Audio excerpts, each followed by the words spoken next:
కేసీఆర్ ఏమో ఇంతకుముందు ఏమో 5 ఏళ్ళు మంచిగా ఉండే, తర్వాత 5 ఏళ్ళ నాడు మొత్తం దోపిడీ రాజ్యం అయిపోయింది.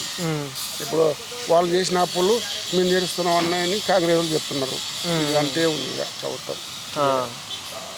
కేసీఆర్ ఉన్నప్పుడు కేసీఆర్ చెప్తున్నారు కదా, మంచి ఫస్ట్ గెలిచినప్పుడు 5 సంవత్సరాలు మంచిగా ఉండే, తర్వాత 5 సంవత్సరాల్లో మొత్తం దోపిడీ దొంగలు రాజ్యం పాలైపోయింది. అది మళ్ళీ ఇంకెక్కువ అయిపోయిందా? ఎక్కువైపోయింది, వాళ్ళకి దోసుకుంటుకోవడం ఎక్కువైపోయింది.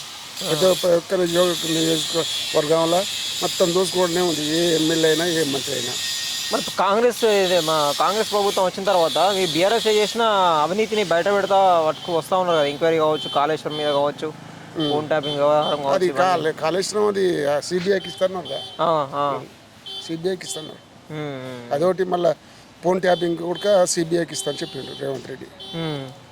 అది ఉన్నాయి. ఇప్పుడు కేసీఆర్ పథకాలు ఎట్లా వచ్చేది, ఇప్పుడు ఇక్కడ రేవంత్ వచ్చిన పథకాలు ఎట్లా ఉన్నాయి? ఇక వాళ్ళు వస్తే వీళ్ళు వస్తే వాళ్ళంతే, వాళ్ళ రాజకీయ నాయకుడి ఎప్పటికీ అంతే. ఇక నేను మంచి చేస్తాను, వీళ్ళు వస్తారు, నేను మంచి చేస్తాను, వాళ్ళు వస్తారు, ఎవరైనా మంచిగా చేయరు, అంతే. ఇక ఎవరు వచ్చినా అంతే ఉంటుంది రాజ్యం. రేవంత్ కూడా పెడుతుండే కదా మొత్తం, ఏ మహిళలకు కావచ్చు, లోన్ రిపేరం కావచ్చు. ఆడికి చూస్తే రేవంత్ రెడ్డి మంచి పనులు చేస్తున్నాడు. ఈ హైడ్రా తీసుకొచ్చి ఇప్పుడు అందరికీ ఇప్పుడు అర్థమవుతుంది హైడ్రా గురించి.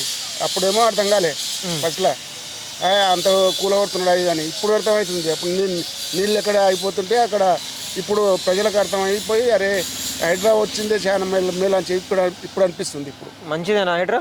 హైడ్రా చాలా మంచిది, చాలా హైడ్రా వచ్చినందుకే.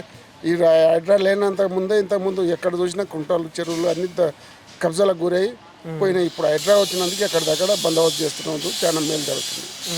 అయితే ఇప్పుడు ఈ బీఆర్ఎస్ వాళ్ళు చేసిన స్కాములు కావచ్చు, అవినీతి కావచ్చు, ఇప్పుడు ఏదైతే గోపీనాథ్ గారు చనిపోయారు కదా జూబ్లీహిల్స్, ఏమైనా ప్రభావం చూపించే అవకాశం ఉన్నాయి ఈ బై ఎలక్షన్లో కానీ, మున్సిపల్ ఎలక్షన్లో కానీ? ఇక అది ఓటర్ల నిర్ణయం మీద ఆధారపడి ఉంటుంది. కానీ ఇక దానికి ఏం చేస్తారు ఎవరు చెప్పలేవు. అది నిజంగానే ఎంక్వైరీ చేసిన తర్వాత కేసీఆర్ అరెస్ట్ చేయొచ్చా?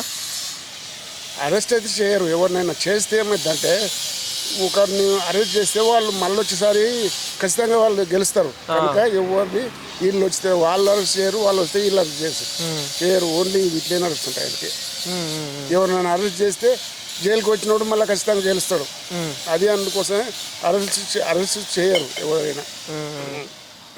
ఇప్పుడు పెట్టిన గ్యాస్ 500 కావచ్చు, మన కరెంటు కావచ్చు, ఇవన్నీ వస్తూ ఉన్నాయా? గ్యాస్ అయితే లేదులే, కరెంటుది అయితే 200 లోపు ఉన్న వాళ్ళకు ఖచ్చితంగా వస్తలేవు.